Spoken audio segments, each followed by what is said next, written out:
Certaines nuits ne recouvrent pas le monde, elles le révèlent. Pas violente, pas furieuse, silencieuse, épaisse.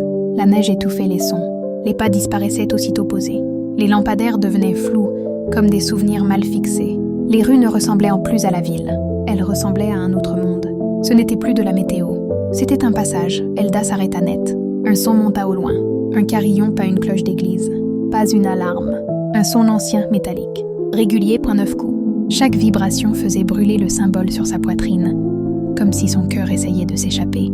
Elle comprit aussitôt. Ce n'était pas l'heure, c'était un compte à rebours. Et ce compte à rebours était pour elle.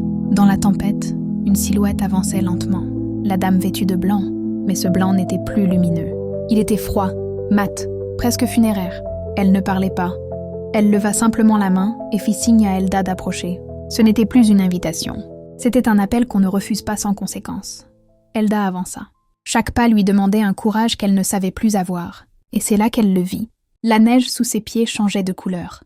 Pas un rouge brutal, pas du sang qui jaillit. Un rouge lent, profond, qui remontait doucement du sol. Comme une mémoire ancienne, comme une blessure oubliée, comme si la terre saignait. Comme si la ville se souvenait de tout. Des sacrifices passés, des vies prises, des pardons jamais accordés. La neige devenait rouge. Et Elda sentit une peur nouvelle, celle de comprendre trop tard. Dans le silence de la tempête, les voix revinrent. La voix de sa mère québécoise, douce, presque brisée. Pardonner ne change pas ce qui est arrivé, mais ça change ce que ça fera de toi. Puis la voix de son père africain, grave, enraciné dans la terre. Le pardon n'efface pas la dette. Il te libère de la portée. Il ne la protégeait plus. Il la préparait à survivre à ce qui venait.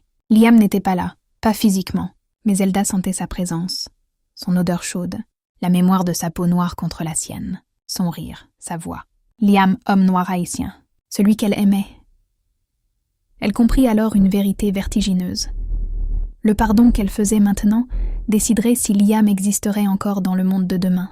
L'amour cessa d'être une promesse. Il devint un enjeu cosmique. Face à la dame en blanc, Elda comprit enfin. Pardonner ne signifiait pas accepter, ni oublier, ni se soumettre. Pardonner, c'était retirer à la magie le droit de décider pour elle. Alors, dans la neige rouge, la gorge serrée, elle murmura une dernière fois ce choix irréversible. Je choisis de pardonner et de ne plus être utilisée par la douleur. La neige s'arrêta.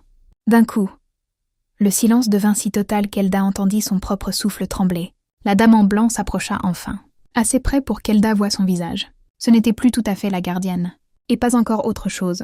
Ses yeux brillaient d'une émotion inconnue. Le pardon t'a libérée de moi.